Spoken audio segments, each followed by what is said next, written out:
Welcome to the Bossman Show with John Beckler. This week we got a great show for you.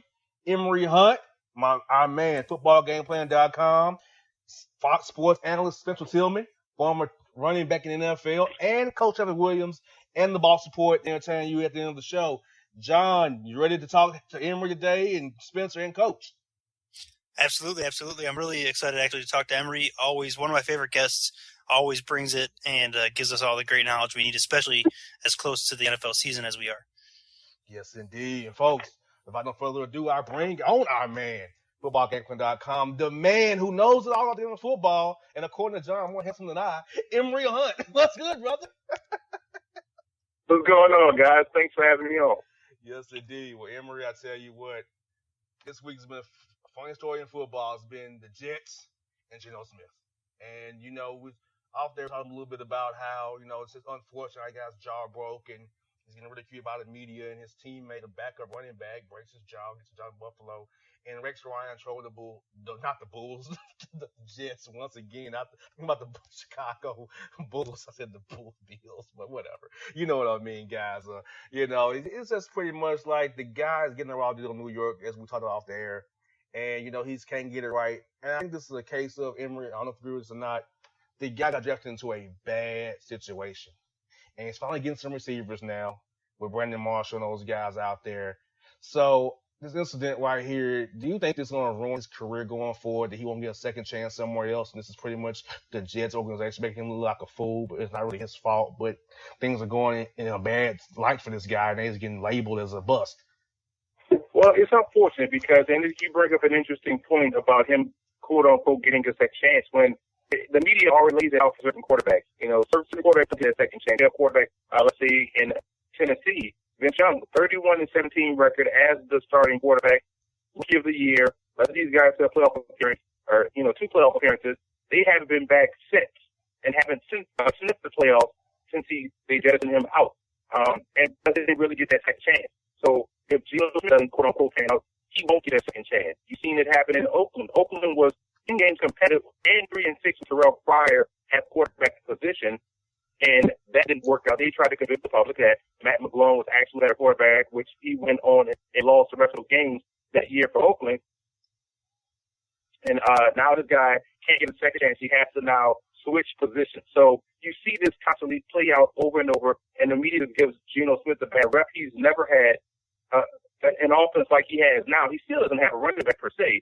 So, but overall, he has good receiving weapons, and this would have been a great year for him to showcase his talent, the same guy we saw at West Virginia. But unfortunately, everything he does will be spun as negative by the media. We see it done with RG3. People forget his rookie season. People forget the fact that he brought them to the playoffs as a rookie, and when healthy and protected, he's a pretty accurate passer and a great passer. But right now, they're looking at him as if his first year never happened, as if his situation didn't change, and they're looking at Geno Smith under the same lens. So, Emory, let's just throw it right out there. The plight of the African-American quarterback in the NFL, you know, it's partially due to the media. Absolutely. You laid it out perfectly there in these instances. It's clear to see that there's a kind of a media-driven campaign against some of these guys. Situations that happen to an African-American quarterback aren't portrayed in the same light as if a white quarterback had these things happen to him. Within the front offices, you know, I don't know, where does it go? That's where it has to stop, right? I mean, at some point, these guys have to be looked at for their talent, and some of these other ancillary, nonsensical views have to be falling off the table. Where does it end, in your opinion? Well, it ends with people taking a stand. People in the media like myself to speak out on it. People in the major media to speak out on it. It takes for guys on football teams to take a stand, which is why I have so much respect for a guy like Warren Moon, because he took a 6-year detour to prove the point that he is a quarterback, and he would rather play in Canada than to play another position that he hadn't played his entire life. So a guy like that is someone that quarterbacks nowadays, or guys nowadays, look towards and say, hey, I got to do it because this is what I want to do. This is what I want to be. And it's unfortunate because you see a situation out in Buffalo. I mean, really, Matt Castle, they're trying to position Matt Castle to be better than DJ Manuel, who was doing just fine as the starting quarterback of the Buffalo Bills, but they try to convince everyone that Kyle Orton was better, got them in the same position out of the playoffs, and, a team that had to move on. And when you look at E.J. Manuel playing his season, he was hurt his rookie year. Coming back, starting to slowly play better each and every game.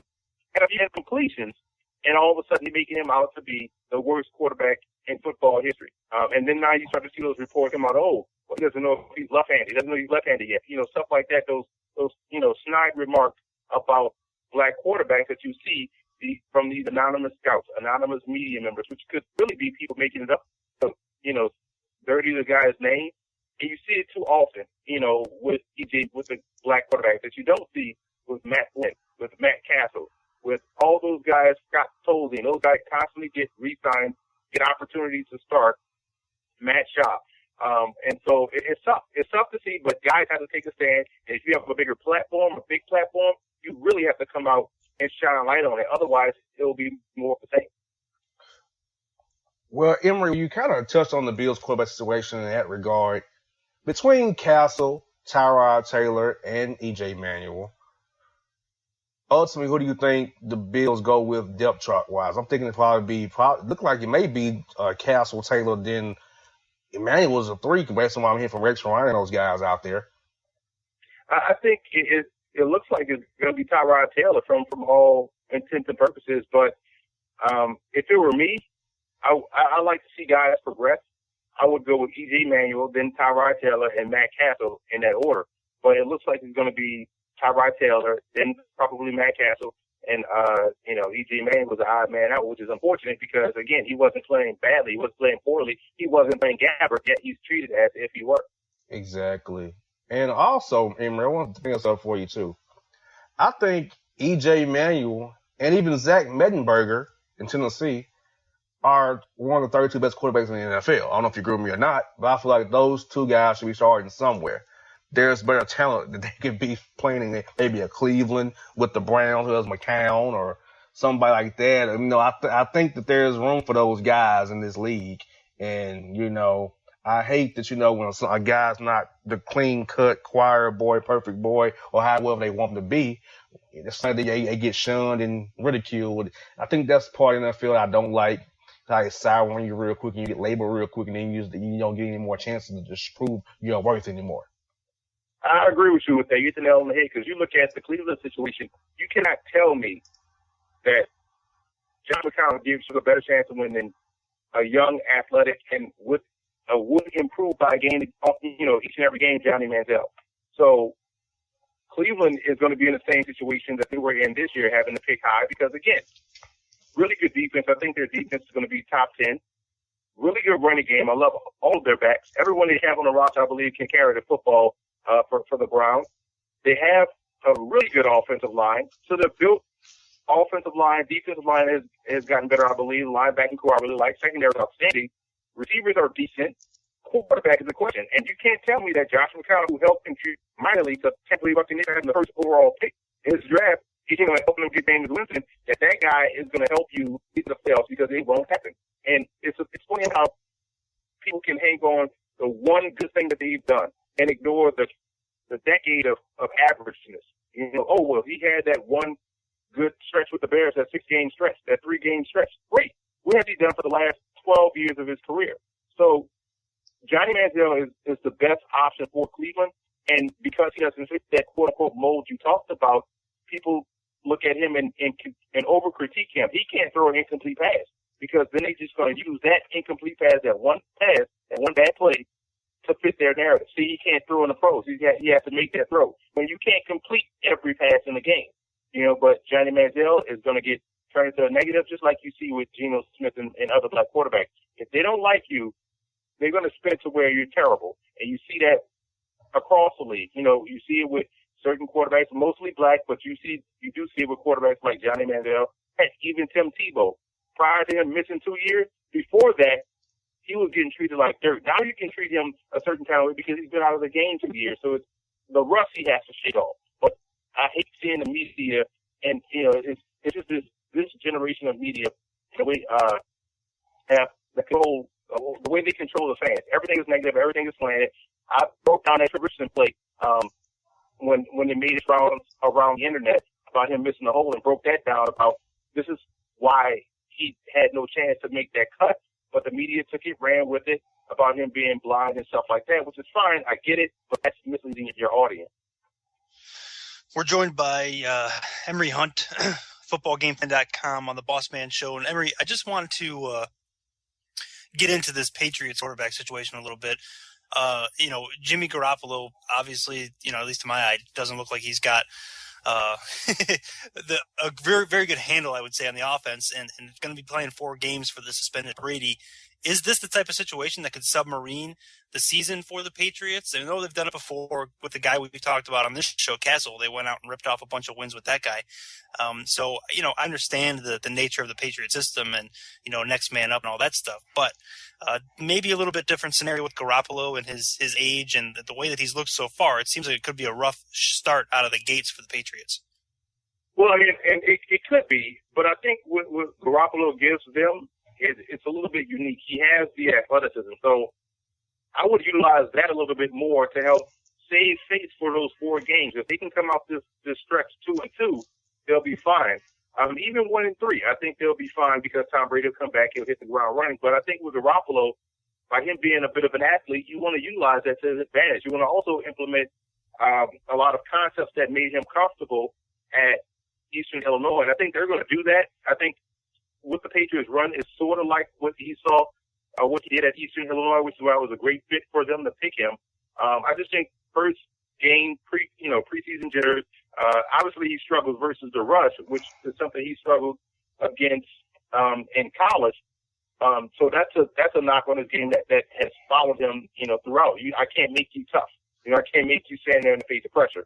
But I can help you become successful by doing things that you do well, and that may be moving him out of the pocket, getting him on those boots and waggles, and the quick passing game out of those spread sets where you spread the field, and now you see where that extra guy is coming from, that fifth rusher. So you want to widen the field out, easily be able to diagnose that pressure. I think he can have success. I think they'll come out this stretch of games, not even seeing who they play, 2-2. Yeah, Emery, I wanted to briefly touch on the Philip Rivers contract, which apparently they got done earlier this morning. They came to an agreement on a 4-year, $83.25 million deal with apparently a lot of signing bonus money, a lot of upfront money. I don't necessarily need to get into all the numbers, but I just am curious to get your opinion on what that means to the Chargers franchise, what it means to, I guess, the league in the way that this contract situation played out. It is a little bit different than most that we've seen in the fact that he's getting a lot more guaranteed money, which is really all that matters in these NFL contracts. So if you could share a little bit of your opinion on the Philip Rivers situation. I like the fact that they locked him up long term. He's one of the top passers in the game. He's a top 5 quarterback, I believe. He's tough. He's a guy that you want quarterback in your team because he has that mindset. He's not afraid of pressure, and he can get the job done. I think this team, honestly, I did my AFC West previews. I have them finishing first. I think San Diego is a really strong team. They got the running back now in the backfield with Gordon, and I think you're going to see another stellar season from Philip Rivers. He's going to bring his A game each and every week. He's tough. He's ready to go out there and play right now, no matter who's around him. And that's the type of guy, if I were a coach, I would want a quarterback like Philip Rivers, a tough guy, mentally tough, physically tough, and that can get the job done athletically. Yes, indeed. And Emery, before we close up, a final question for you is this, man. We have an arms race to L.A. The Rams have something going on in Inglewood. There's a Charger Raider proposition in Carson, California. It's looking at it from your point of view. Which deal do you think is the best for the NFL? And ultimately, who do you think ends up in L.A. and wins that arm race to get to the L.A. market? It's tough, man. I hate fans losing franchises. As growing up as a Saints fan, we were constantly threatened to move to San Antonio. And I would have been devastated to lose the Saints growing up because, that was our team, and, I would hate for a team to lose, a place to lose a squad going to LA. What I think the league should do is probably just create 2 new teams. I know they don't want to throw off the balance of 32 teams. I get it. But listen, there's enough talent right now that you can easily expand to 8, I believe. But so throwing 2 teams in LA, 2 new teams, 2 franchises, new franchises would be great for the league because once these teams relocate, whichever one it is, I think the Raiders probably makes the most sense because they were in LA before. So it kind of, like you see a lot of Raider fans there. I don't think the Chargers makes a lot of sense. I don't think the Rams make a lot of sense. I think St. Louis has now become the Rams team. I would hate to, even though the Rams were there for far longer than they were in St. Louis, but the Rams, I believe, are now in St. Louis to me. So I think the Raiders staying out in California would still be the same way, still have the same impact. But I just think they should just expand by two, have two Los Angeles teams, an AFC team and an NFC team, and just do a little bit of realignment and go with 34. Hey, we heard it first from my man Emory Hunt, footballgameplan.com. Emory, thank you for the visit as always, man. We got to do it again real soon. I appreciate you guys having me on. Keep doing good work. Keep hopping wood. No doubt. Do the same, my man. That was our man Emory Hunt, footballgameplan.com. Coming up next, Fox Sports analyst Spencer Tillman on the Bossman Show with Jared and John after the break.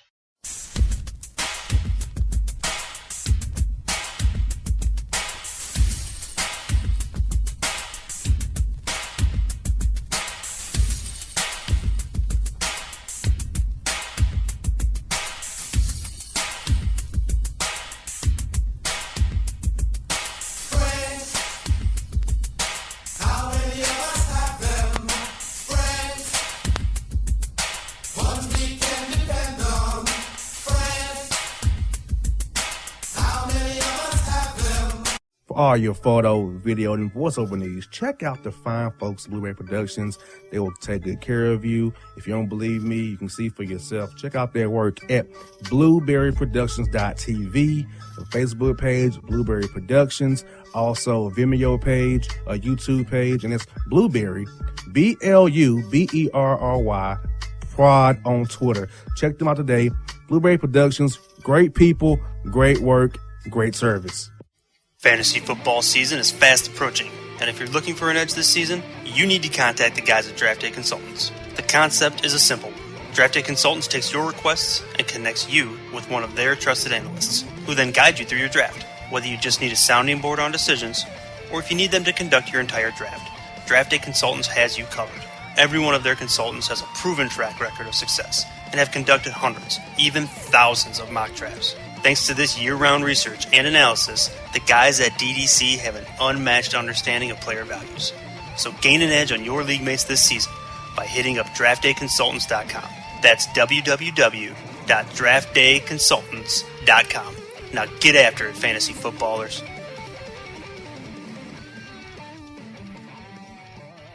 Hip-hop fans, I got a great album for you.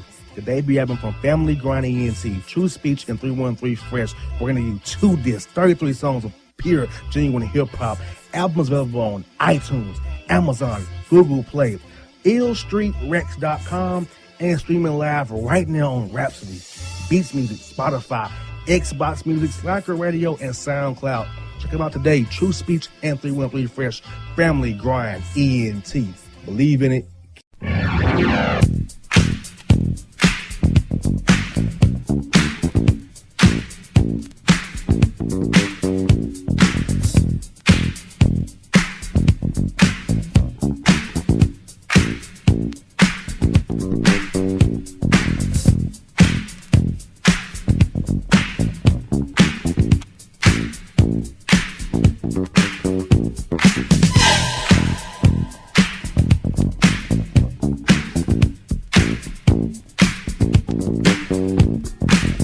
Welcome back to the Bossman Show with John Beckler. We was just joined by Emory Hunt of footballgameplan.com. Now we're joined by a great guy, a guy who took out a Saturday afternoon to spend time with a lot of us in the business media, guys coming up to Mega Media Boot Camp in Atlanta. The one and only. Now at Fox Sports, Spencer Tillman on the Bossman Show. Spencer, how are you doing today, sir? I don't mean to brag, but I'm doing all right, my man. How you doing? Good to hear your voice. Yes, Spencer, I'm doing great. Happy. Football's back, NFL and college football is getting going, and have you on the show with us is making it even better. That's great, man. Nothing like it. I mean, in this part of the country, we don't get the seasons to turn, but back east, they get the leaves to turn, and there's always indicators that something special is about ready to happen. And for me, it's almost instinctive, man. When I retired from the league, I would actually get anxious about this time of year, and it was intuitive. It was in my DNA at that point. So I'm on tiptoes of anticipation, ready for the year to start. Now, does that ever wear off for you that you get going this time of year? Does it ever wear off, or just kind of just like now you just kind of accept it, or you still want to fire up and get out there sometimes? It's an interesting question. I think when you first retire, you want it to not affect you, so you consciously try to ignore it and distance yourself from it. But I can tell you that, being involved in the media and having to report on it, the natural cycle and anticipation of not necessarily being on the field, but being able to talk about what you're confident about and what that never left. So I would say that feeling of the anxiety, tension, excitement is still there. It never left, man. Now, I don't miss the hitting and the contact and all of that stuff. You miss the relationships with the guys. That's what you miss more than anything else. But boy, I'll tell you what, I still, and my wife will be the first to admit it, I get my temperament changes this time of year. I get a little bit antsy and my patience kind of wanes a little bit. So yeah, it makes a big difference. And well, maybe it'd be easy for you this year, Spencer, because you're back with your man, Tim Brando, a great guy, another great guy who I know very well. And I tell you what, you never think you had to come back with the same guy twice. And now you at CBS, now you're at Fox, back with Tim calling games. So how does it feel to be at Fox now and to call games with Timmy B again, who I love his favorite line, Spencer, the iron unkind. I love that line. The iron unkind. He's going to die with a microphone in his hand. He has this rule that we kind of ushered in back during our CBS days. I can't start talking until he stops. But Jimmy can game both commentary and play-by-play himself if you let him do it. Just how passionate he is about the game. But believe me, I'm going to be elbowing him. I'm getting my time in. Have fun. You're right. It doesn't happen the second act, that is, very often in this business, and it's even more rare when you get a chance to deal with the same partner. So I'm excited about it. I'm grateful to God, and I really believe that it was a God, because, man, it just doesn't happen frequently. Pray about it long, hard, and when you get a chance to step your foot in the door and stay in the mix, you're grateful for it. Now, Spencer, as far as your preparation goes, what are some of the differences that you see when you're working in the studio as opposed to calling a game live? If you could break that down for us, it'd be great. Great question. In the studio, you have to have a 40,000-foot level view of everything that's happening. Yes, we were SEC-centric at CBS, but again, because those teams tended to be in the hunt, we had to know what the implications of other things going on around us was all about. And by the way, that question is so good, I'm going to refer to something that still sticks in the craw of a lot of folks, not just at CBS, but in the SEC.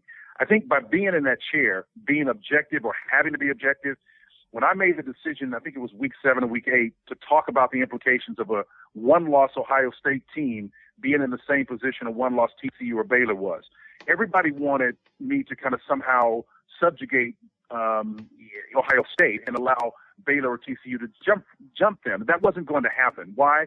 Because that purview allows me to understand that the currency of college football is tradition, and Ohio State has much more of it. Now, granted, this is no disrespect to Baylor or TCU. TCU was a great team, and they are becoming a great team even more so in this recent era. In the 40s and 50s, they were a great team, right? We understand that. But in terms of the richest sustained tradition, neither one of those teams, Baylor especially, can trump Ohio State. So if you had 3 teams sitting there with one loss, I don't care who lost to whom, Ohio State was an elite for both those teams. And I've done for making that statement. Week 8, that's exactly what happened. The panel, the committee put right over the top of them, and why did they do it? I don't care. In the room with consequences, they may tell you the truth. They won't necessarily say it, but that tradition has value, and that's why it has. Our report in the studio is about talking big picture stuff.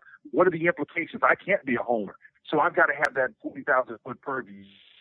And I think also it gives me a chance to communicate that narrative to a broader audience. And then, of course, you've got to be able to prepare a lot more teams as opposed to individual case of 1 or 2 games that are being in your network.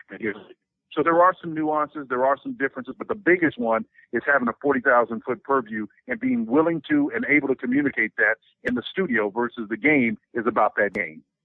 And Spencer, that same vein, Spencer, I think we said something so great because me and John, while based out of Atlanta and Nashville, try to give listeners more than just Atlanta and Nashville sports. We want to give you a national landscape. While it's been a weekend show, we feel like, hey, we want to give you the same thing you heard all week. Let's give you something different. A Spencer Tillman, maybe an Emory Hunt, maybe a Shaq, a Dominique Wilkins. We want to give you something different to hear on the weekend. Rather than the same old mundane, get stuck in that homerism. Like you said, we don't want to be just homers. We want to kind of give you a broad scope of life, not just Atlanta or Nashville. Well, see, I think you're plugging into something that's really important for folks that are doing these types of shows, because the reason why football is so popular because it mirrors what we deal with in life every single day, or what we want to deal with. Life is nothing but a series of problems. We've got to respond to it. The nomenclature of football lends itself. Now, granted, I'm not to parrot the war, but it borrows its language from you. It's about advancing and defending territory. It's about using, you can do that via the air. You can throw the ball. You can do it with ground troops. You can run the football. So much of it is about war, and the nomenclature is, synonymous with it, but it's also about life. And ultimately, we all are trying to score, all with obstacles that are in our way. And probably one of the greatest tangential analogies would be the red zone itself. I had sat down with Bill Walsh, and we sat on the wharf before his passing away, and he explained to me where the concept of the red zone came for. It's not so much about what's happening on the football field as much as it is what's happening in life. The definition of a red zone is when you know you're in one, when the need to achieve an objective is immediate, the obstacles are formidable, the obstacles you are limited because a 30-year plan goes, of course, time is running out. It's the same thing that happens in life. You got bills to meet, certain deadline to meet them. You have limited to make it happen. It's an obstacle for some of us. You get displaced in the job. All of that stuff is what we're dealing with in life. And so football gives us for that. And of course, at the end of the day, if we can frail in our daily lives and we get beat up, we can become strong and stalwart to our sports teams. We paint ourselves up. We root for them at the water cooler. We talk about it. We brag on them. We get that closure in everyday life. We may go literally months, years without any feedback from the people who are supposed to be our superiors, our bosses, and our leaders. After every play, you're getting constant feedback from your position coach. And, of course, you can get the ultimate feedback after a victory or a win, the team. So to me, it's no mystery why sport is so important and why it's important for you guys to cover the broad spectrum of it behind the white lines and outside the white lines, as opposed to just the X's and O's exclusively. That's niche reporting, and there's a place for it. But if you really want to resonate with fans, go beyond the white lines. You got that right. That's what John and I have prided ourselves on these past 4 years, and we're going to keep on doing it. And Spencer, going to the field. And this is something that you kind of touched on briefly, the Ohio State Buckeyes. And I want to get your opinion on this. Who do you believe starts week one? J.T. Barrett or Cardale Jones? And Cardale Jones came out and said a two-quarterback system wouldn't work very well for them. So, and also in addition to that, Spencer, should Cardale have took the lottery ticket he had in his hand and turned pro when he was the hot it thing, rather than coming back to get poked and prodded a little bit more by the media going forward? Well, listen, here's the deal. Let me answer the first part of that first. Cardale Jones will be the starter. That's my opinion. It's not based on any conversation I've had with Urban Meyer or anything like that. It's just this. I remember, and I'm going back old school on you guys, 1985, we got this young freshman, never touched the ground in college before, but he was very learned in the system of option attack out in Banning High School out in California. His name was Jamel Holloway. The starting quarterback was a guy named Troy Aikman in the Hall of Fame right now. People forget the fact that he began his career at Oklahoma University. He's from Henrietta, Oklahoma. It was in the opening quarter where he broke his small bone in his leg, his tibia, against Miami. In comes this young freshman to replace him named Jamel Holloway. We run the table. After that, Troy Aikman has to transfer to UCLA, and then, of course, we know he had a storied career there for the time that he was there. But because this freshman unseated Troy Aikman, is talented, and he's a Hall of Fame quarterback in the NFL, for goodness sake, he ran the table. It is very difficult, if not impossible, to replace a guy that you won a national championship with. I'm not saying that you won't have another quarterback there due to injury, but in terms of unseating him, I think they would be hard-pressed to do anything other than allow Cardale Jones to be the starter for that team. Yes, indeed. And Spencer, do you feel he should turn pro? Because I know I was trumpeting for it. Go pro while you can. It's a weak quarterback draft. Go, go, go. But he ended up staying because he wanted to get his degree, which is very commendable. But I thought he could have cashed it in while he was very hot. Well, listen, I'm a kind of an academic guy, but I'm going to put this to bed, the rest real quickly. I remember Mike Rozier, former Heisman Trophy winner who I played with at Houston, said something to me in the locker room once. He was serious when he said it. He said, Spencer, he says, what's going to school about? He hadn't gotten his degree and everything. And I said, Mike, you need to get your, he's like, you need to get a degree. He said, to make money, right? I said, yeah. He says, I already got money. Well, why do I need to do that? Now, I'm not advocating that you don't go to school to make money. But Mike's point, all these years later, when I've been out here in the real world and I understand how things work, if you have this exponential amount of money that's been put in your lap and you're managing and you're doing the right thing, you can go back and get your education. That's true. There's different context to life out here.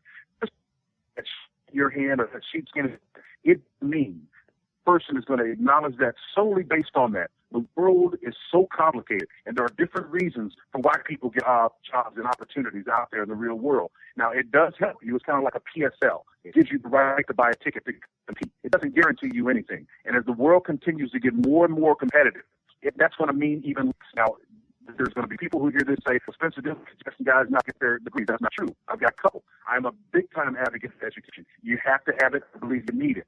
But what I'm telling you is that the world out there is different. Now, what that has to do with Curtis Jones is simply straightforward. He doesn't have enough experience at that point in time, nor does he have it now, turn pro. That would be a tremendous gamble for an organization, despite the fact that he won the national championship. He only had 3 games up until that point. Let's not forget the stretch, as nominal as it was, shutting out the next strongest competitor in Wisconsin, just blanking them in the way that he did. First-year starter. The way that he carried his team to the playoffs and, of course, ultimately the national championship game. It was unbelievable what he did. The duress, player having died, replacing a starter who was replacing another starter who became a Heisman Trophy candidate. I mean, that's unprecedented. Never happened before. But I'd like to say this. Still not ready, in my opinion. So I think he did the right thing by saying.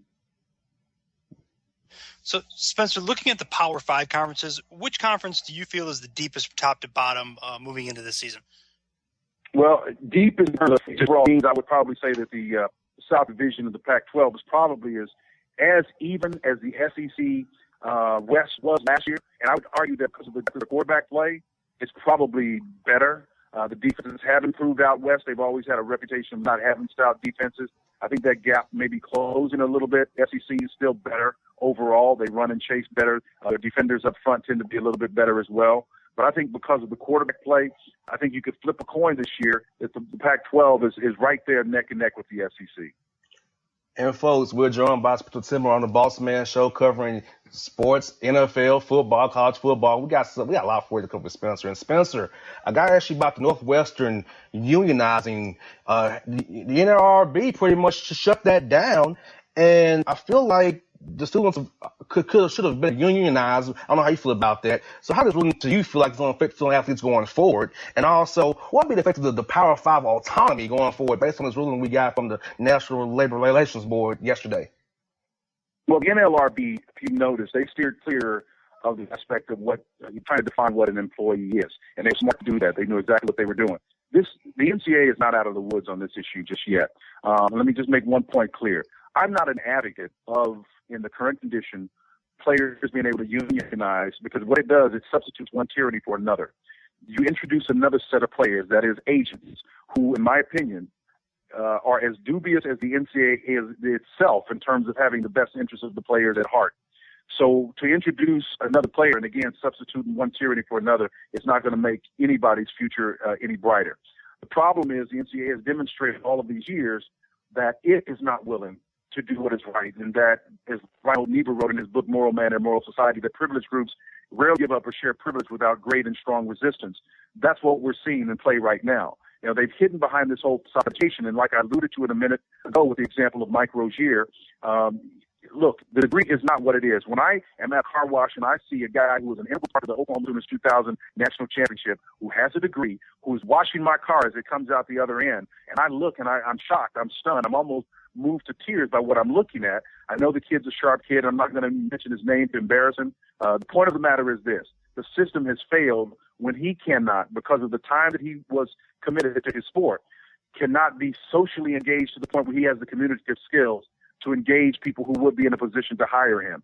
But yet he's been tracked and funneled through courses that allow him to be majoring in eligibility, as opposed to the things that are important and, of course, substantive and robust.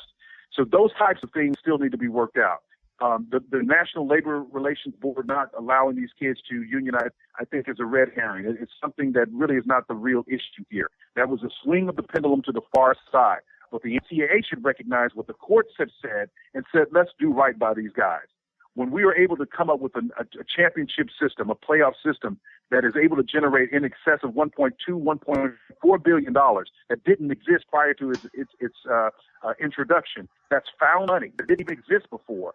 And yet you cannot find a way to remunerate responsibly the young men on the field that make it possible, I think that's a travesty. They should be ashamed of themselves for that. And so when you start talking about, well, it's uneven, some schools that are outside the Big Five may not be able to do what's right. But the fact that you do have a Big Five, most of those are within range and can afford to do it. So if you've got the ability to stratify classes, in other words, to create a class of 5 conferences that are able to compete at that high level, then those same classifications, 5 big conferences, should be the measuring stick by which you say, you can afford to remunerate these players. You're drawing from the same pot that we're drawing from. And I know that all things aren't created equal, but they should be created equal enough that you should be able to give a stipend within a certain range. Say it's between $2,000 and $5,000. Everybody, as a baseline, should be able to or be required to contribute that if you're part of a Big Five conference. So this is not about those institutions outside of the Big Five. And they'll introduce that as a narrative as to why they won't do it. I think it's irresponsible. I think it's the wrong thing. I think it's sad that we're in this state of college football. So, Spencer, with that being said, in your mind, what are some other logical and reasonable ways for the system to, get these players, quote unquote, student athletes, some, increased benefits, some better benefits? Well, let's say this, for the sake of the argument, and since money seems to be the issue, let's engage in a form of responsible remuneration, okay? And I use that term specifically. What if we decided to allow the sons and daughters of student athletes to come back to that university, provided the player graduates, come back to the university as a result of an earned benefit by virtue of the player staying and committed himself to the institution and therefore committed himself to the academic pursuit, which is what we say this is all about, right? If he graduates, or if he stays 3 years, I'm not even opposed to the institution determining how long it is. If he stays there, his son or daughter, 17 years later, when they're eligible to go back to go to school in the first place, should be able to go back as a result of an earned benefit. If you're talking about legacy on the part of the players, something to induce the parents, kids to go back to that institution where they graduated from, they'll be more inclined to support it and give back to that institution. And here's another thing that I like. If by chance that 0.25% of those athletes that make it to the pros, and even less of the percent that stays past 3 years, if they choose to, they theoretically can earn enough money to forego that scholarship and give it to someone who didn't get a chance to go back as a result of an earned benefit or make it to the National Football League. So in essence, that money is not lost. So that's one way that they can responsibly remunerate these players.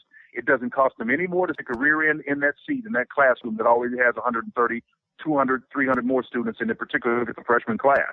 So I say that it can be done. The question is, does the will exist for them to do it? It's something that I put out there to the University of Oklahoma and other institutions, Auburn and Alabama. And LSU, by the way, actually had something similar to that in play before they nixed it. And so it was the academicians who decided to do that. They shut the program down.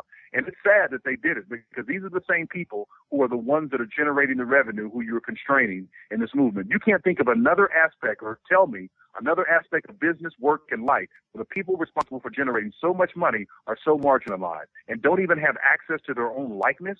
Are you kidding me? I sat recently and listened to Oliver Luck talk about, the position that he's serving in right now. He's an advocate of players owning their likeness, but now they've got to take that next step and say, can they benefit from their likeness? And we would be laughed out of a room if we were negotiating with someone who said that we don't have the right to leverage our likeness for the benefit of ourselves and our families. So the NCAA has a lot of growing up to do, in my opinion, on these points.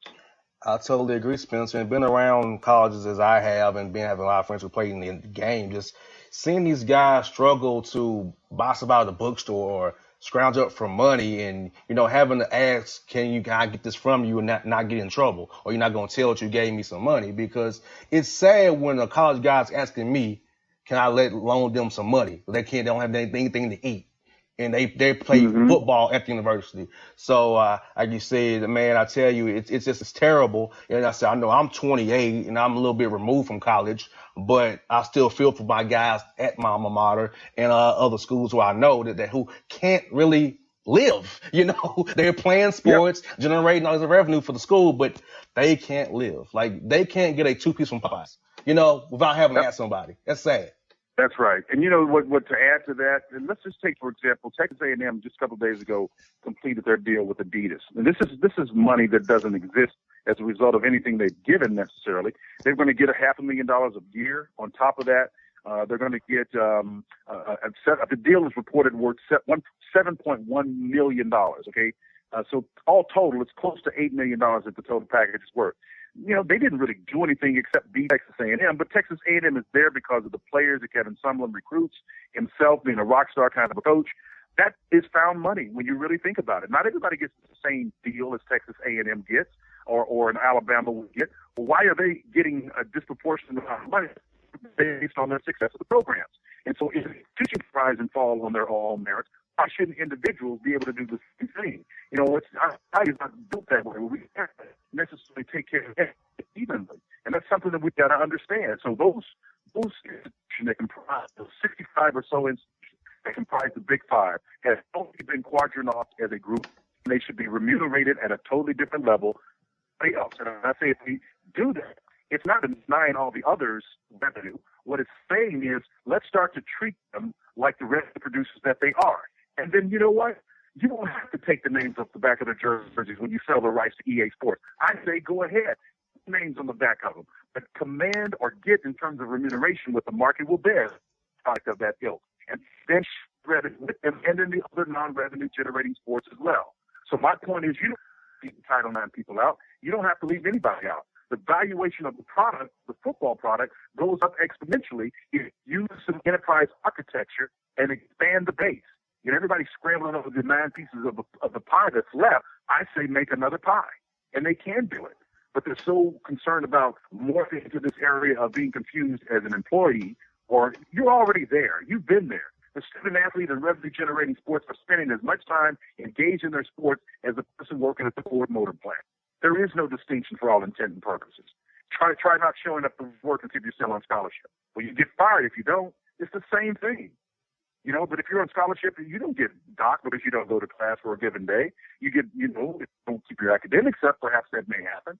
So for me, the definition between a student athlete, and that term, I really despise that term, but the difference between a athlete on a scholarship at the major level and the person working at the plant is very little distinction between it. The only difference is one gets benefits and the other one doesn't. Spencer was expertly broken down and said, couldn't agree with you more. I did want to shift the topic over to your new book, Scoring in the Red Zone Reloaded, How to Lead Successfully When the Pressure is On, and just talk to you a little bit about the book. If you could give us a brief synopsis, you know, so we can, you know, get that out to the listeners and find out exactly what the book is all about. Yeah, I appreciate it. The book's everywhere. You know, if you go to Leadership U, just the letter U, leadershipubookstore.com, you can get it all autographed.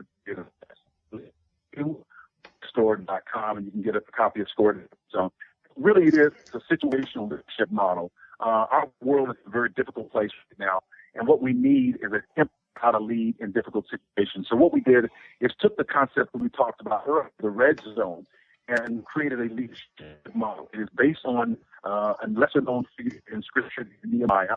His brother Hanani comes from 1,000 miles away to tell him that their hometown is destroyed.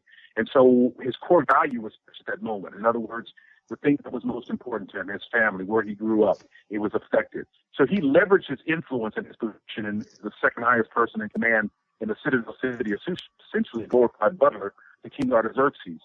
The narrative that follows is he goes back and he reclaims Jerusalem, rebuilds it, and restores it and sets it on a track to 127 plus years of unprecedented success, one of the greatest runs in Israel's history. The anatomy of how you go about doing it, asking to go in the first place, asking for protection to travel the transunions, which was very dangerous. You had to have equipment to build and wood to use from the horse that Asaph oversaw. He asked Artaxerxes for all of those things, the king at the time, and then he traveled back. We are in life doing the same things. We're going to have situations arise that touch our core values. And how do we do core values? It's core values are roots to trees. Core values are what we do, what we say.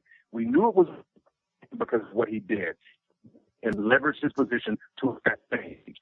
The narrative, we rebuilt the gates and walls in 52 days. But if you look closely, he stayed there literally 12 years reconstituting the people, because that's what it takes sometimes. And so the narrative is a situational leadership model that helps us navigate not those kinds of situations in a book, but in our own lives. We all have red zones, and we will have them, and they will expose our core values. The question is, will we allow those crucible experiences to turn into something more and allow us to move from cognitive understanding of the facts to behavioral transformation? You know, so that's what the book is about. We need a template for personal leadership in our lives, and that's what Scored in the Red Zone does for us. And Spencer, I tell you, like I told you at the medical media boot camp, like I said, losing both my parents to cancer has really helped drill in my core values that I'm on my own. I lost my mother at 27 last year. I had to make a choice whether to keep on my path, let that bring me down. You know, while I was hurt inside, I knew what my mother and father want me to keep on pushing forward and being the man they raised me to be. And so, like you said, that was my red zone last year. And John could attest this. I had some dark days, but I came through it even stronger for it and better for it now. And I feel like I'm a better man because of it. And your audience is going to be better just by hearing that narrative. Anything I could have said today is trumped by what you just said, because you just demonstrated one of the most central messages that needs to be out there today. According to Gallup, resiliency is as predictable an indicator as to why a person will be successful or not in life, even more so than academic success. Now, I'm an academic, but I'm not offended by that notion because I know it happens to be true. Academics are important. They always will be. There will be an indicator to some employee out there that you can do a job. But what's even more important, because of globalization and all the other intended factors that are out there, you got 7 billion people out there in the world. 5 billion are adults age 15 and older, and of those 3 billion tell Gallup that they are seeking full-time formal employment or either have it. And full-time and formal employment is defined as 30 hours a week or more with a steady paycheck. The problem is this: there are only 1.8 billion full-time formal jobs. That leaves a 1.2 billion shortfall. So that means there are going to be a lot of people without work. So the process of getting work, developing skill sets that will be attractive, that differentiate you from the competition, is going to require a level of resiliency that we've never, ever had to have in this nation. Why? Because when I was growing up, there were only 290 million people in this world. In America. Now there are 320 million, but that's not who our competition is. We are competing globally. Information technology makes it possible for that person in Bangalore, India, and China to collaborate and compete for jobs they couldn't even think about when I was growing up as a kid. So that's like me going to Oklahoma University, getting drafted in the NFL, and having 12 guys in camp that I'm competing with at running back. Back in the day, Oklahoma was running back you. I felt confident. I'm going to make this team. But if you put 4,000 running backs in camp, I better have a plan B, because one of those guys, chances are, is going to be better than I am. That's what's happening in our world today. If people can collaborate and compete on their computers, and I've done books for Thomas Nelson Publishers and had them edited by people I've never met before. That couldn't have happened 20 years ago. That's being repeated in the accounting industry as well. So what we do is we tell that narrative out there, and it's like a quarterback who comes to the line of scrimmage. Your listeners have got to understand where the potential threats are. That's what the quarterback is doing. By alignment, he'll be able to tell who's a potential blitzer.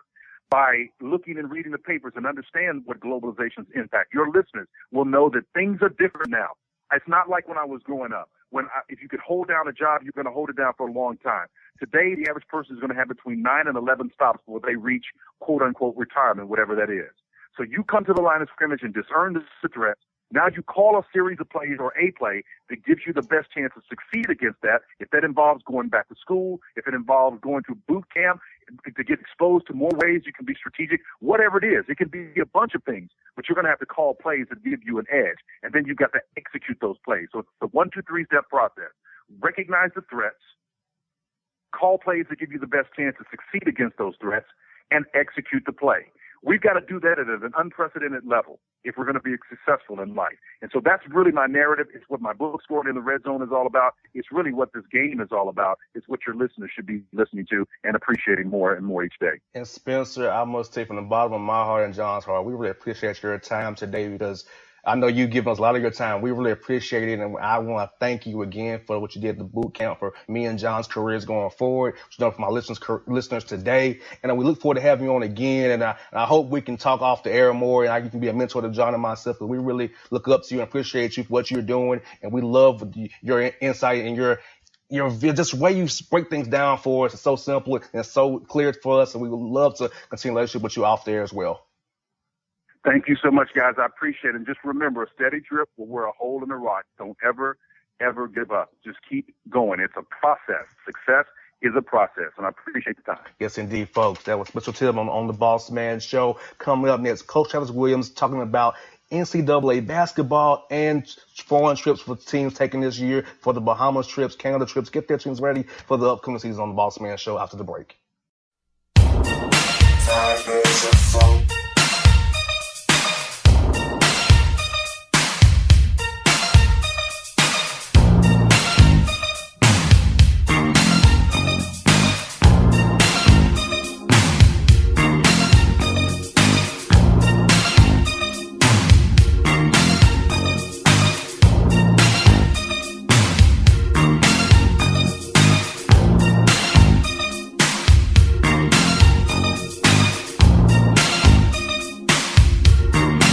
All your photo, video, and voiceover needs, check out the fine folks at Blueberry Productions.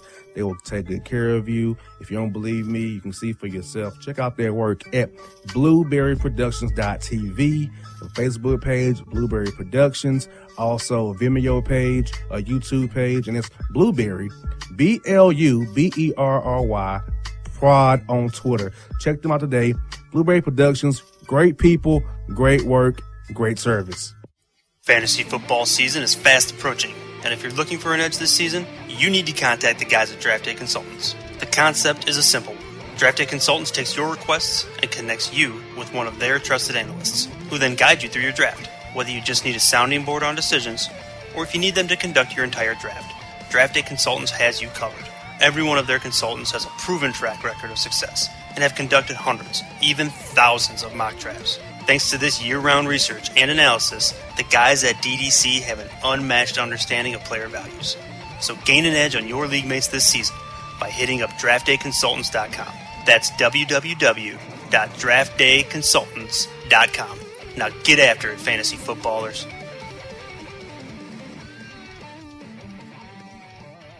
Hip-hop fans, I got a great album for you. The debut album from Family Grind ENT, True Speech and 313 Fresh. We're going to give you 2 discs, 33 songs of pure, genuine hip-hop. Albums available on iTunes, Amazon, Google Play, illstreetrex.com, and streaming live right now on Rhapsody, Beats Music, Spotify, Xbox Music, Slacker Radio, and SoundCloud. Check them out today. True Speech and 313 Fresh. Family Grind ENT. Believe in it. Get it.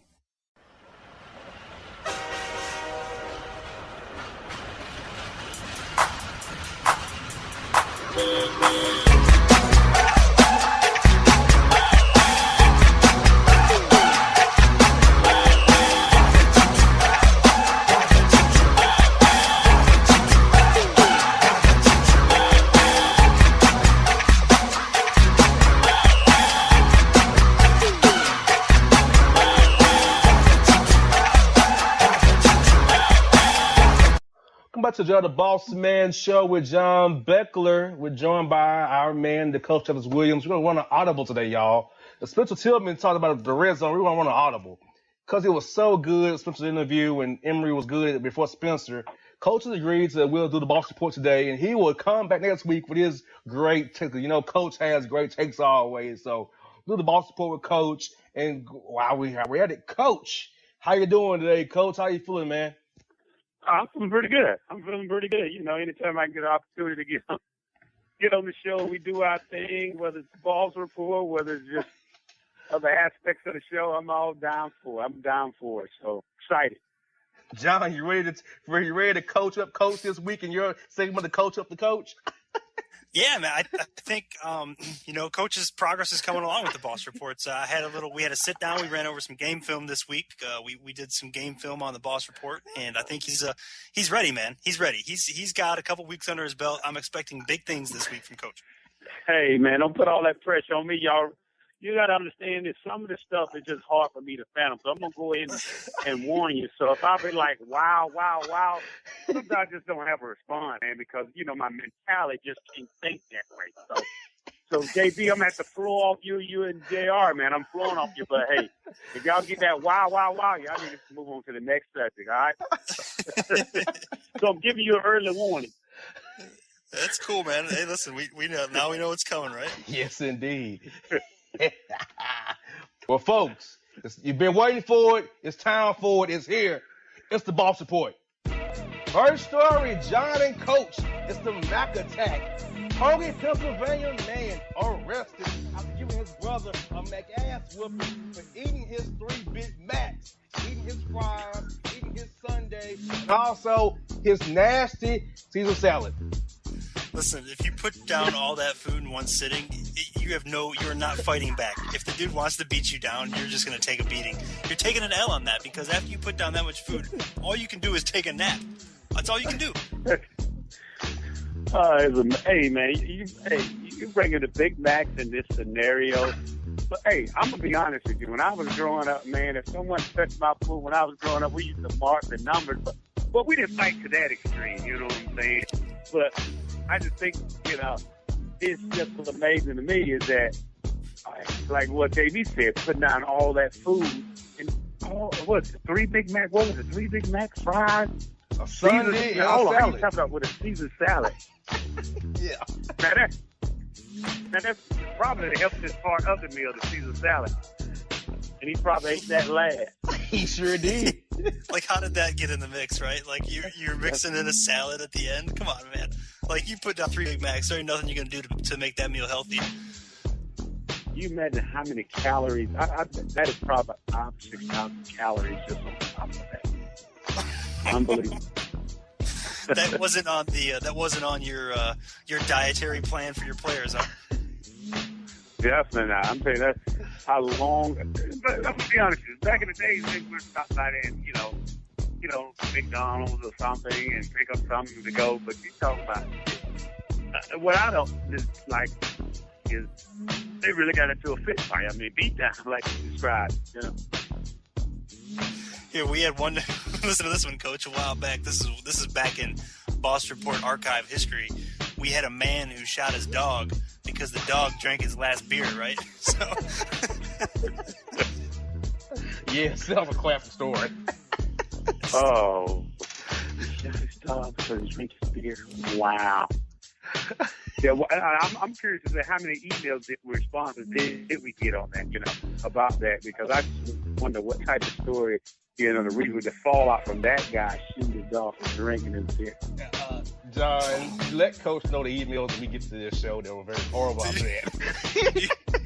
Most of the emails that we get, we can't even decipher them. They're written in some kind of like code language that we don't even know.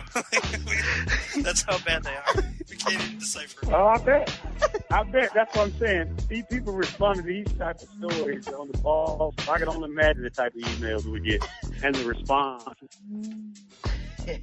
Yeah, they're pretty bad, Coach. Like, Coach, somebody called you a roach last week. Roach? Williams? Really? Roach.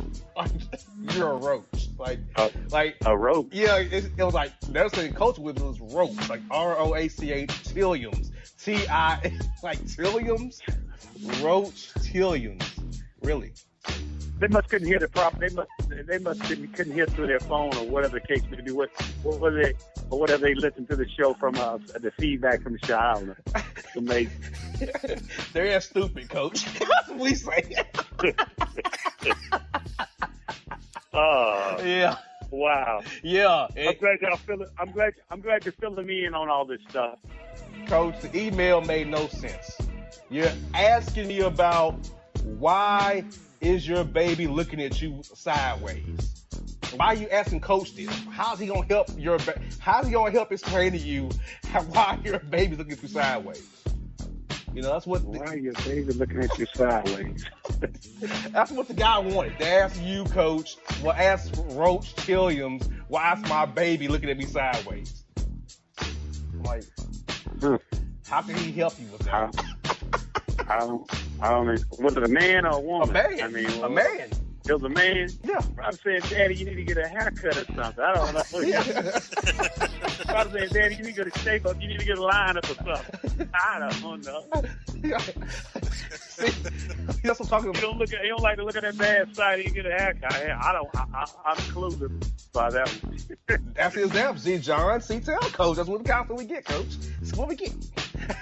Listen, we'll hook you up, Coach. We'll put you on the email chain when they get forwarded out to us. JR, don't do it. I'm please. I'll put exclamation marks. Don't do it. Too late. I enjoy responding to some of that. You know, maybe I'll be better at Bossman, like just seeing some of the other things. Well, make me think like. Well, Coach, this individual is very stupid. A Florida man's arrested after going to the police to report stolen drugs, porn, and his unicycle. What? What? Here's one of those stories. Okay, you got drugs. Wait. Yeah, they stole this porn, and then what in God's name are you using the unicycle for in that scenario? Like, you know, if you're all hopped up on drugs and worn out from your porn field bender, like what are you using a unicycle for? Honestly, I mean, come on. That's rough. Hey, listen, it's rough. But look at the scenario: drugs, porn, unicycle. There's obviously some other stuff going on with that. You know, you can't make 1 + 1 = 2 with that scenario there. I mean, it's obvious some mental breakdowns on that. How do you get yourself to these? And then, I mean, yeah, I'm telling you, you have me with some of these reports. Now here's the other thing that, like, he had to walk up to the police station to report these things being stolen because he didn't have his unicycle. Like, what? It took him longer to get up there because he didn't have his unicycle. Somebody stole his mode of transportation. Exactly. That is funny. I'll just tell you, how do you get you? But think about it. He was on drugs to even just go to the police station on that. I bet you if I had to say he was on drugs tonight, just even, you know, just to even get your mentality to go there to report that. I mean, the cops in Florida have to have, like, the best cop stories in the world. The best, hands down. There's not even a contest, right? Not even. And I agree. I totally agree with you on that. Well, here we go. Axe-wielding North Carolina man dressed up as a clown arrested after showing up at woman's home at 4:30 a.m. to attack her after she refused to date him anymore.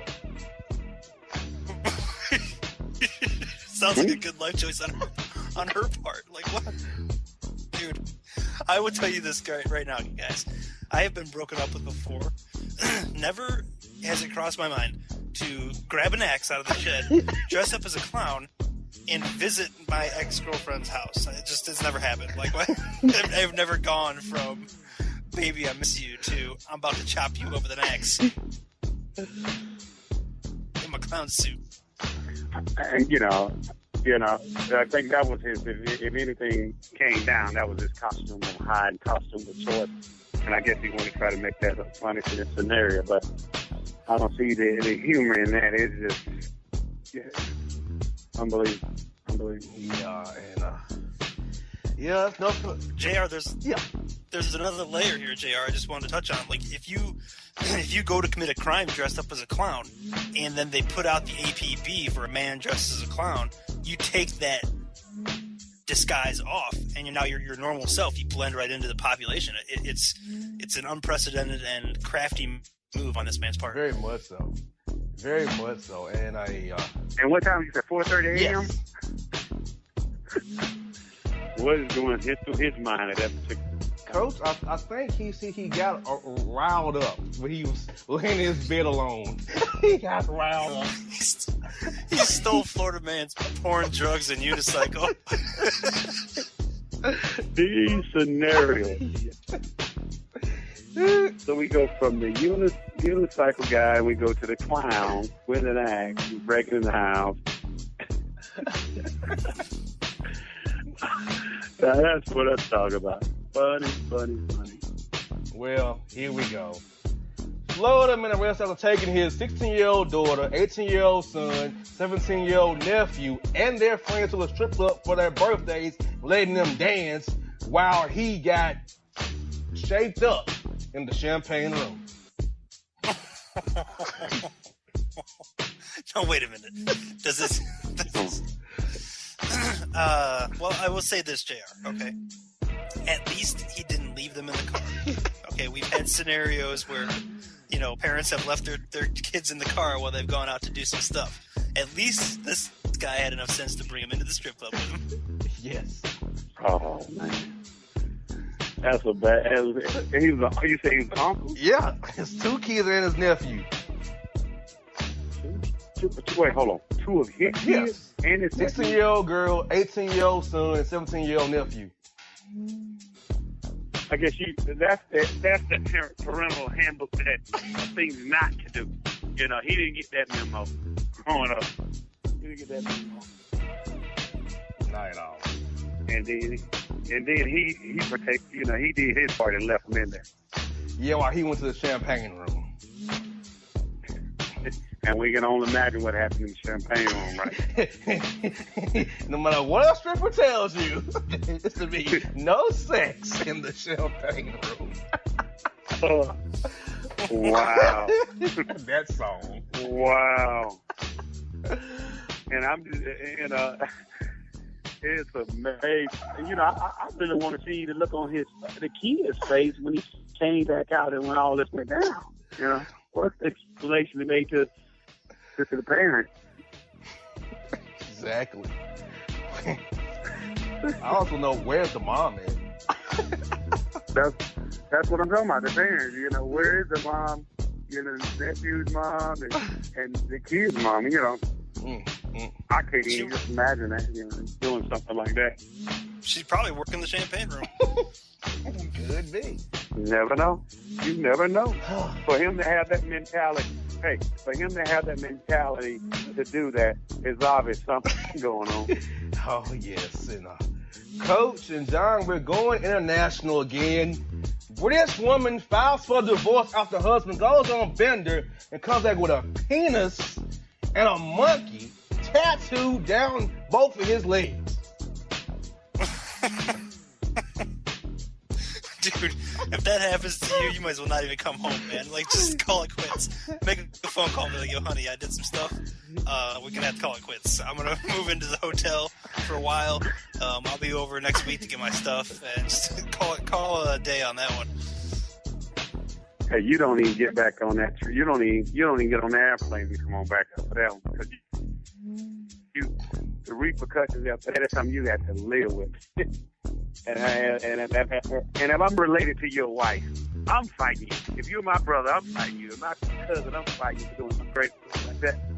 Nah, that's marriage. Yeah, I tell you. Woo-wee. Here we go. Florida man arrested after jumping through big lock ceiling to Superman punch cashier at the register who owed him $100. Wait a minute, run that one back? Florida man arrested after jumping out of the ceiling at the big lock to punch cashier in the face who owed him $100. She jumped out of the ceiling? Yes. Dude, this is not the first time Florida man has been in the ceiling, Coach. Coach, Florida man, it's been known to he goes up into like the drop ceiling and he hides up there, and this is his move. He'll go up there during business hours at a restaurant and hop down after it closes and get free food. He does this at the bar to get free drinks, and apparently he now is doing it to exact revenge on people who owe him money. Hey, I know from now on they're not going to. I mean, it's just, you mean jump from the ceiling for someone that owes him money? Yeah, to do a Superman punch, Coach. That's a wrestling move by Roman Reigns called Superman punch. That's when he jumped out the end with his fist cocked, punched him right in the face. Hit him directly, a direct hit. and took his wallet and ran out the store, but ended up getting arrested. Wow. So as the individual has been playing in there, he's just waiting on his moment. He's been sitting there playing that for 2 or 3 weeks, just sitting there waiting, just thinking about, I got to get him this time, I'll get him back. Surprise. That is hilarious. Well, try this, guys. Tennessee couple arrested after being caught getting their freak on in the Sears dressing room. I can only imagine how often that happens. I mean, that is like when people love to get after in public, JR. That's a thing, and I can only imagine how many times that Sears dressing room has been used as a hookup spot. You know, oh, terrible. Wow. I'm curious. Usually they have someone in a monitor who goes in, who goes out, how many pieces of type of article and items that you have. That is crazy. I mean, do that. Wow. I'm speechless on that. Yeah. Usually you go in there, try to, trying on some clothes or stealing some clothes or whatever. But you're talking about doing the ugly stuff. Exactly. I hate to use that word, but the ugly stuff has to tone it down. The ugly stuff. Yeah. Yes, indeed. And, well, here we go, guys. Florida man arrested after breaking in the house, stealing TV, Xbox, Cool Ranch Doritos, bottle of Gatorade, cake, meatballs, and half of a Subway sandwich because the residents refused to allow him to use their lawnmower to cut his grass. I know one thing, you ain't getting all that out of the house on a unicycle. You better have something else. You better have a truck or something. Now, wow. Who is, okay. Forget this is a scenario, Coach. I'm going to coach you up a little bit here, okay? Don't get distracted by the bright lights. JR read you a list of things, and those are the bright lights. Don't get distracted by that. What you have to focus on is that this man broke into his neighbor's house. How are you getting away with that? How are you getting away with that? You're taking everything next door. You think they're not going to notice? I mean, they think they're not going to notice? Come on, man. I mean, that's just, it's rough. But I will say this, that's one hell of a party he's got started there. He's got a new TV, Xbox, a whole slew of snack items. I think that he's going to be hunkered down in his house for a while. And the other side, the flip side of that, he said, listen, they won't let me use them. There's the flip side is I'm a party on their dime. I'm a party, I'm going to eat, I'm going to drink, I'm going to be married, I'm going to do all the things I need to do. Right, see? And here's the other thing. Like, he wanted the lawnmower to begin with. Did he steal the lawnmower? No. He went in over there. He originally wanted the lawnmower, but once he got into the thieving stuff, he's like, well, hell, I'm going for the electronics. Forget the lawnmower. He said, I'm going to go all in. I'm going to go all in. Yeah. And that's obvious. He's going all in. Oh, yes. And a Brooklyn man gets tased and arrested after running out of lover's house neck after being chased by the angry, jilted ex, who John was wielding a machete and a BB gun. So the only thing worse than getting tased is getting tased while you're butt naked. Okay, that's the only thing that's worse than getting tased is getting tased naked, because the likelihood of it hitting, some important part of your anatomy is increased. So, listen, machete, BB gun. A machete really is just like a big sword, right, JR? Yes. Yeah, so, I mean, we're back to the sword-wielding, BB gun-wielding, jilted lovers. It's terrible. I'm getting this BB gun, man. I'm like, a BB gun? I haven't heard of a BB gun in so long. From like you shoot BB guns, But I guess they got BB guns that look like a real gun. But even on top of that, you run around with a machete. I mean, some of this stuff is machete, and you don't imagine what happened with the guy coming at him. Like you said, they butt naked. Oh man. The sheer amount of unusual weapons that crop up on the Boss Report is astonishing to me. I mean, we could get swords, machetes, AK-47s. I mean, you name it, we have had it. Like, we have had people use. God, we had one guy use Clorox bleach as a weapon, basically. Hey, any weapon of choice I see, any weapon. I'm telling you, y'all are really. I'm telling you, this Boss Report, man, it's really giving me every perspective, everything angle you can think of. You're trying to think and trying to reason, but yeah, this is crazy. You know, every weapon of choice. When you go to the store now, do you look over your shoulder a little bit more carefully? I think I'm gonna have to. I'm gonna have to look at everything. You know, I'm telling you, I have to look at every surrounding. You got your car, go in your car. I mean, it's gonna be like, you know, especially looking up at the ceiling. You know, from the ceiling. You know, I mean, you gotta be really mindful who you speak to, everything. Yeah, it'll change your life, man. The Boss Report will change your life. Good or bad, it will change your life. This Boss Report, man, is definitely a Boss Report. Well, try this, guys. That might have to be our new motto, JR. Yes, it might have to. Coach may have came up on something right there for us. That might be a new motto, Coach. Hey, do what we do. And Florida man's arrested after flipping over a truck full of Bud Light because, quote, he was distracted by porn and his puppy and his girlfriend on the phone. He had porn. He was in his car? He was in his car? In his actual Bud Light truck he was driving.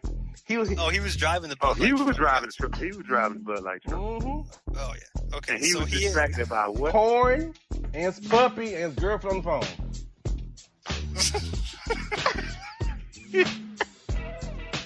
Wow. Dude, you're driving a behemoth vehicle filled with glorious Bud Light. What was, I mean, that is some precious cargo. He wasn't man. driving, Focus. JB. Yeah, JB. he was. He wasn't driving. You know what he was doing. You know what he was doing, right? He was, his knees were driving.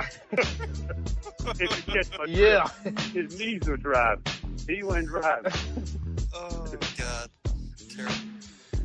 Terrible. Yeah. Just a terrible thought to even think about that. That's what I'm saying. You're trying to reason out and say. Only Florida man. The inventory he lost. For that. Yeah, like, why is all that going on while you're driving, but knee in the truck around the Florida Turnpike? Why is that going on? Oh, yeah.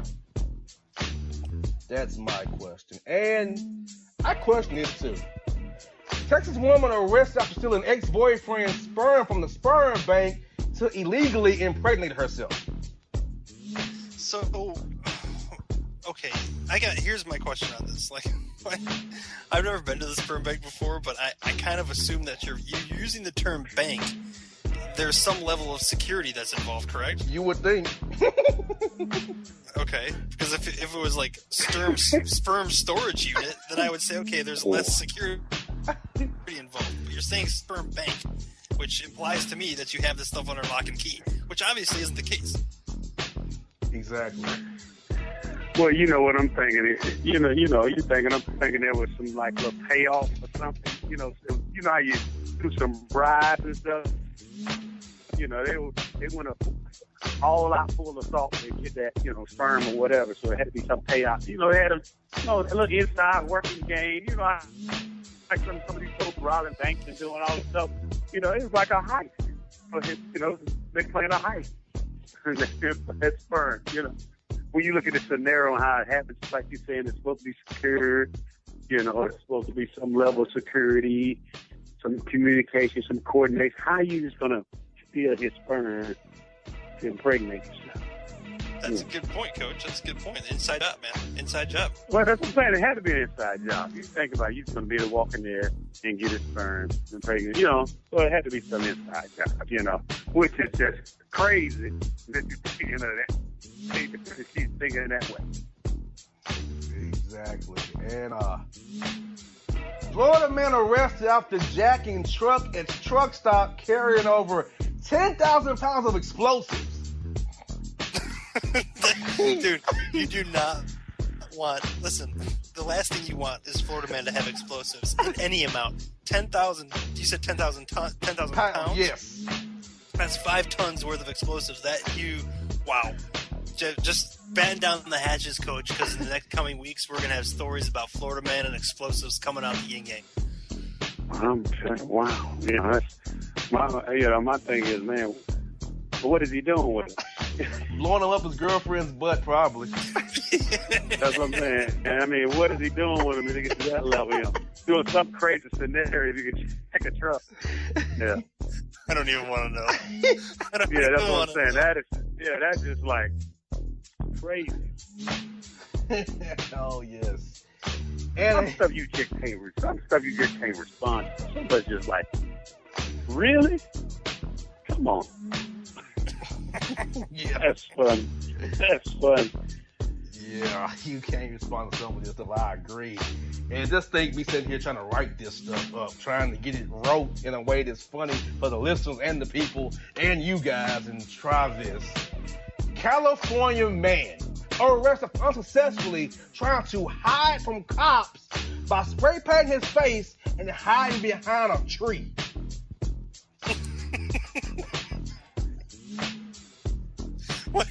He's the type of guy, like we were talking about, the unit type of guy, and the drug guy, and all that other stuff.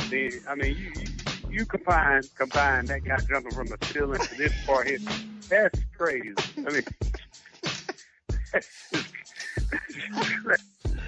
like, I'm assuming at some point he was like the cops were in hot pursuit, so he was running from the police, and somewhere along the way he picked up a can of spray paint and had this great idea. Like, what? How does spray painting your face hide you? How does that hide you? I don't understand. Like, what? You still have clothes on? Like, what?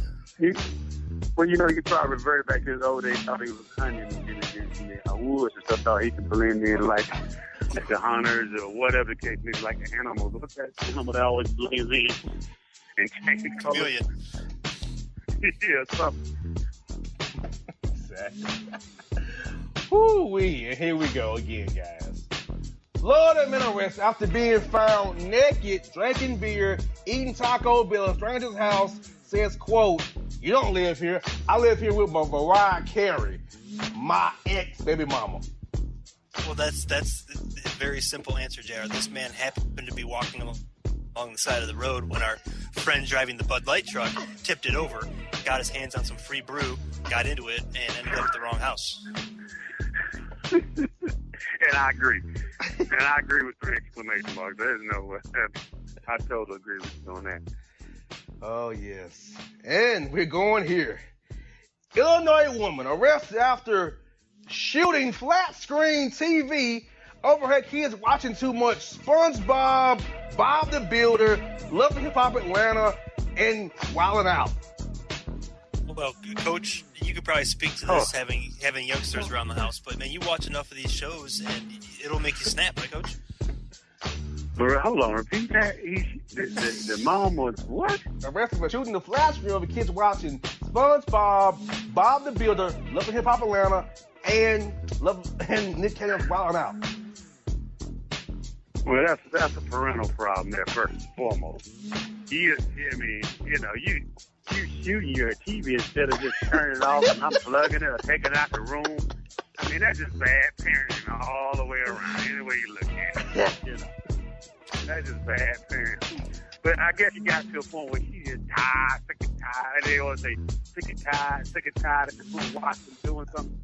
Maybe she just had a bad day that day because it's just bad parenting. Exactly. Woo-wee. And how about this, guys? Florida man arrested after being forced to call police on himself after shooting himself during an attempted robbery. And he tried earlier that evening. Dude, that's the worst scenario possible. Like when you are trying to commit a crime and it goes so badly for you that you have to actually call the cops to help you out of the situation. Like, what are you supposed to tell people? You get negative street cred for that. Negative street cred. None whatsoever. No street cred. I mean, this is a bad scenario all around. How do you put yourself in that situation? Exactly. Woo-wee. And try this, guys. Oh, God, here we go. Arkansas man arrested for trying to take tennis racket and stick it up ex-girlfriend's butt at her job. At her job, dude. Yes. Okay. I'm going to go with Coach on this one. I mean, I'm like, man. Wow. I'm so you just be like, man. I mean, I'm honestly, I'm speechless, man. I'm sitting there like, how do you reason that out to get to that level of wanting to do that to your girlfriend and especially a tennis racket, you know? Yeah, like, was there thought behind the tennis racket, or was it just the handiest thing around? I guess is what I want to know. Did they just finish a tennis match together? I mean, are they, you know, you said she was at work, are they at the Parks and Rec? I'm just saying, what type of recreation center playing tennis? What? It's got to be some outdoor activity or, you know, details. I guess they details, please. But it's just crazy. It's absurd insane. This is a moment where you can see Coach's, you can see his evolution into the Boss Report. He just made a very good observation that what does she work at a parks and recreation department? That's why the tennis racket, you know, a tennis racket, you trying to put 2 and 2 together and trying to analyze like 2 and 2. Where did this come from? Yeah. I love it. See, I told you, JR. We had some film session this week. Coach is on it, man. Hey, man, I'm telling you, I had to sit down. What happens is I sat down and recline. I said, let me get my thought process together. My head is spinning. I said, you know, I can't flow like you. So from now on, I said, JR, you have to send me these reports. I'm not a spur at the moment. You have to send me, let me analyze, do a little bit more analyze a little bit, you know. So, you know, I'm a stat guy. I need to see the stats. I need to see how the statement is flowing. You know, that's what a LOL. And get this, guys. The Rock would be proud of this. And guess what this man did? He took the racket, turned it sideways, and stuck it straight up her candy ass. I mean, dude, it's like, I don't even know, man. He must have been watching some YouTube Rock videos and got inspired to go to her job and do that. Wow. I don't know. What, dude? I don't even know. Like, what's the soundtrack that you're listening to on the car stereo on the way over there? Like, what are you listening to get you in the mood for that? Exactly.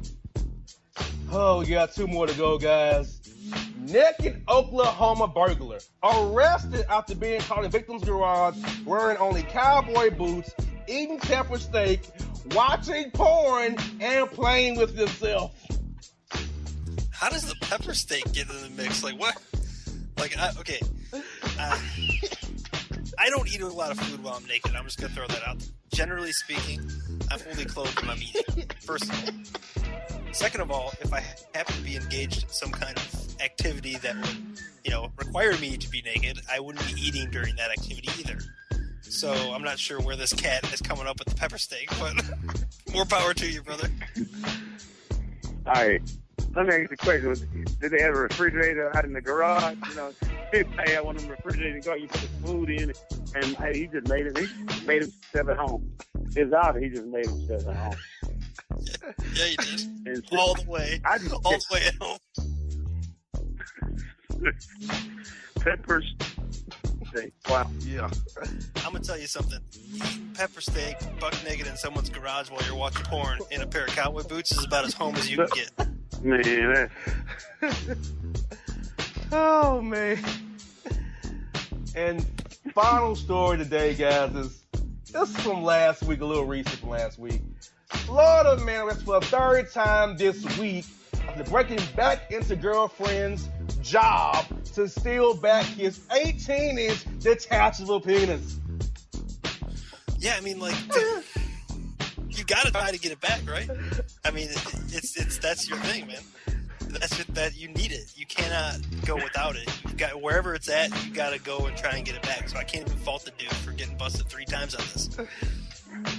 He cannot function properly. It's very obvious on that. He has limited capabilities. He need all his functioning parts. So whatever, it's his mentality for him is by any means necessary. That's his mentality by any means necessary. But Coach and John, why isn't she been arrested for taking his penis back every time? Why is she not getting busted for taking his detachable penis from him? Why is she getting off the hook? Because she probably paid for it. Yeah, probably paid for it. She's got the receipt. Paid for it. Yeah, it's obvious. It's obvious that's the case.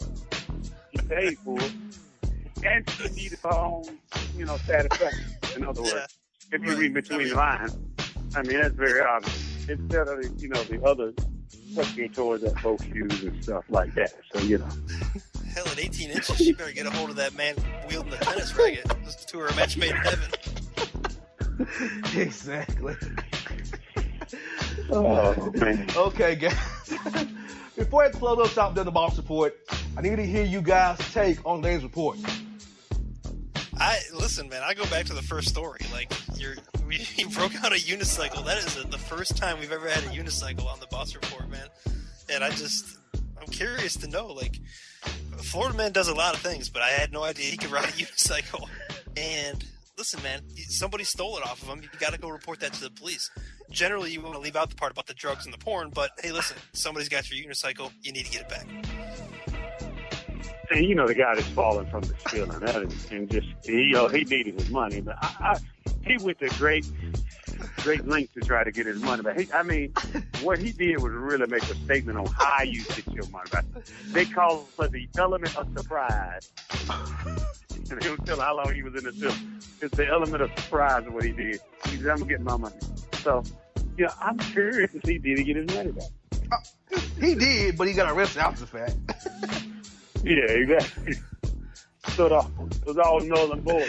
Exactly. This report was, and like I said, guys, just imagine what did not make the air today. If this is what made it. Don't even want to know. I don't even want to know. I don't have any desire to know what is on the cutting room floor. Because, see, I have to put stuff out as FCC sufficient. There are certain things I can even doctor it up to sound okay to sound air. Okay? There's some things I can't even decode and doctor. Just think about that. Now I have to think about it for weeks to make it sound radio ready. If you know what I mean. So, I tell you.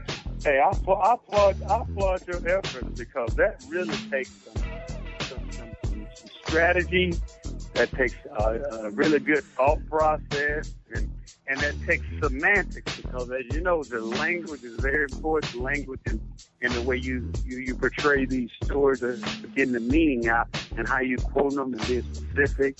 I know you have to cut bits and pieces, not the real raw, but I applaud your efforts there in bringing that aspect to it. At least you got a guy like me who had never thought like that.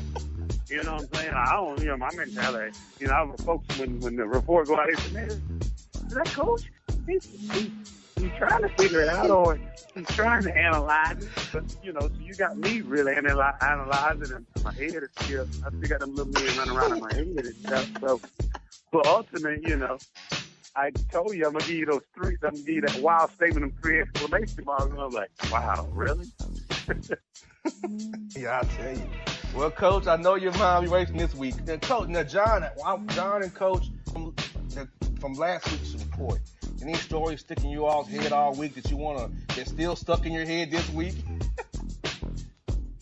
Listen, after the report we just heard, basically like memory erased myself from last week. Like everything that I had was holding on to from last week has been replaced by this week's stories. Exactly, I agree. It's like when you go from a different segment, because first and foremost, it's going to blow your mind. And so, even the little stuff that you thought about, now you really take it to a whole different level. I think it's getting higher and higher with the different scenarios. Yes, indeed. Well, folks, this has been your Boss Report with John, myself, and the coach on the Bossman Radio Network, BossmanRadioShow.com.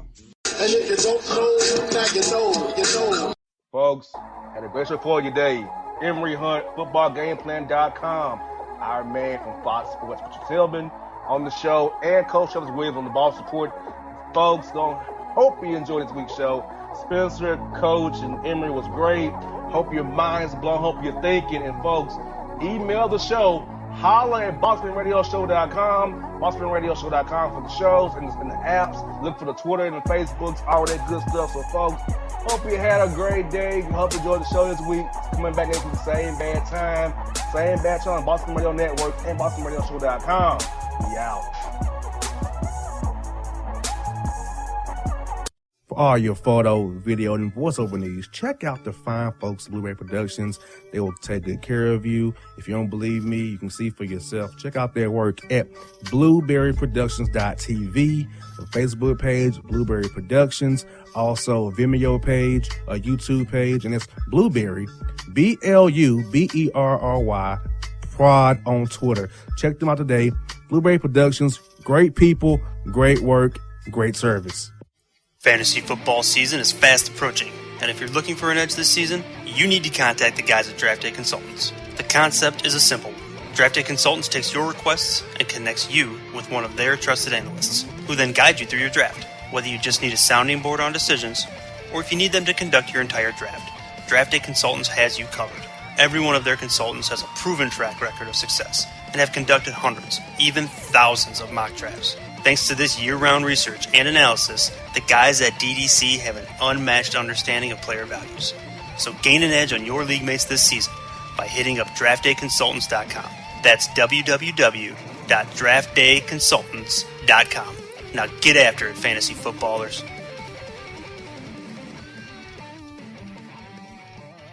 Hip-hop fans, I got a great album for you. The debut album from Family Grind ENT, True Speech and 313 Fresh. We're going to give you 2 discs, 33 songs of pure, genuine hip-hop. Albums available on iTunes, Amazon, Google Play, illstreetrex.com, and streaming live right now on Rhapsody, Beats Music, Spotify, Xbox Music, Spreaker Radio, and SoundCloud. Check them out today, True Speech and 313 Fresh, Family Grind ENT. Believe in it, get it, get it.